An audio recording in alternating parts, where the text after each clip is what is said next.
Everyone, बसो guys, कैसे हो? आई हो बहुत ज़्यादा मस्त हो। आज की जो स्टोरी है वो काफ़ी ज़्यादा इंटरेस्टिंग है। आज की जो स्टोरी है वो है रमेश की। रमेश एक मजदूर था, मजदूर तो नहीं, वो एक फल विक्रेता था। वो अपनी साइकिल पे फल लेके गांव-गांव में बेचता था। एंड उसकी जो घर थी उसके बगल में ही एक औरत थी, जो कि औरत भी नहीं, लड़की है। वो काफ़ी ज़्यादा बीमार रहती थी। एंड जो वो औरत थी वो रमेश की रिश्ते में बाप तो नहीं, लेकिन उसकी बड़ी भाई की बेटे की बहू थी। उसकी नाम थी ज्योति। ज्योति काफ़ी ज़्यादा बीमार रहती थी एंड उसकी काफ़ी ज़्यादा इलाज भी करवाया जाता है, लेकिन आखिरकार वो दम तोड़ देती है। अब जब उसकी अंतिम संस्कार हो रही थी तो रमेश को पता नहीं क्या हुआ, क्या वो ज्योति की नोज रिंग उतार के अपने पास रख देती है। पता नहीं क्यों, लेकिन रख देती है।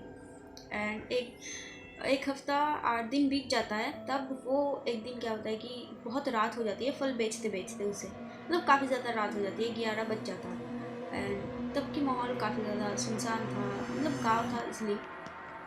तो वो आ रहे थे साइकिल पे एंड खाली रोड था, सिर्फ हल्की हल्की हवाएं थी एंड सुनसान था पूरी तरह से। लेकिन उसे उतना डर नहीं लग रहा था, क्योंकि उसे पता नहीं था कि भूत प्रेत ऐसा होता है, ऐसा होता है। उसे एहसास होती है कि उसकी साइकिल की वज़न थोड़ी सी बढ़ जाती है पीछे। उसे लगता है कि अब मैंने तो फल सब बेच दिया, लेकिन इतनी भारी क्यों लग रही है।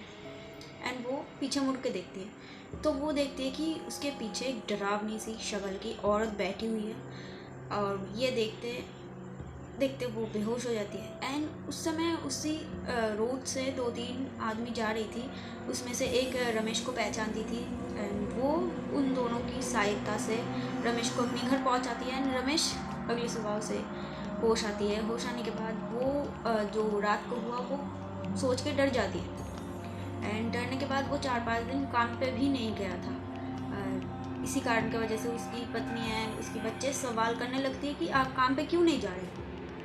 तो अब रमेश सोचती है कि अगर मैं ये बात बताऊँ, या तो इन्हें लगेगी मैं पागल हूँ, या तो मैं बहाना कर रही हूँ काम ना करने की। एंड एक गरीब फैमिली में 4-5 दिन काम ना करना बहुत ही बड़ी बात होती है। तो वो 4-5 दिन बाद फिर से अपनी फल बेचने जाती है, बहुत ही दूर की गांव में जाती है। तो उसे आने आते आते, मतलब घर आते आते काफ़ी ज़्यादा लेट हो जाती है। एंड वही सेम रोड, सेम माहौल, ठंडी ठंडी हवाएं एंड सुनसान। उसे उस दिन की बात याद आ जाती है कि उस दिन क्या हुआ था।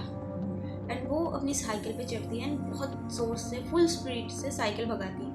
इतनी ज़ोर से भगाती है जितनी उसकी शरीर में जो रफ्तार थी वो धीरे धीरे कम होती लगती है। एंड उसे उस दिन की बात याद आ जाती है।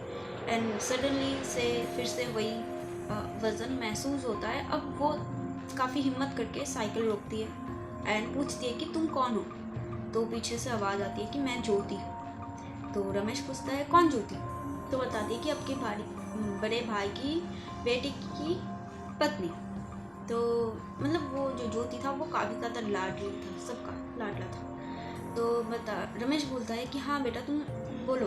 वो पीछे नहीं मुड़ती है, सामने देख के ही बात कर रही थी। तो अब ज्योति बताती कि उस दिन जो आपने मेरी नोज रिंग निकाली थी वो मुझे चाहिए, मैं वही लेने आई हूँ। मेरी कोई इंटेंशन नहीं था कि आपको डराऊँ। तो जो मैं बड़े भाई को वो नोज रिंग दे दूँगी। तो ज्योति बताती है कि नहीं, मुझे चाहिए वो। तो अब रमेश पूछती है कि मैं कैसे दे दूँगी। तो ज्योति बताती है कि जहाँ पे मेरी अंतिम संस्कार हुई थी वहीं पे आप रख देना ये नोज रिंग। तो उसके बाद ज्योति चली जाती है, वहाँ से गायब हो जाती है। एंड वो रमेश अपने घर जाती है, सारी बात अपनी परिवार को बताती है। एंड अगले सुबह वो जाके वो नोज रिंग वहीं पे रख देती है। एंड उसके बाद से अभी तक कुछ भी हुआ नहीं है। सो आज की स्टोरी इतना ही। ये स्टोरी जो था ये मुझे थोड़ी सी रियल लगी, क्योंकि इतना ज़्यादा हॉरर भी नहीं था कि किसी को मार दिया, किसी को कुछ कर दिया, लेकिन हाँ सही है। सो बाय।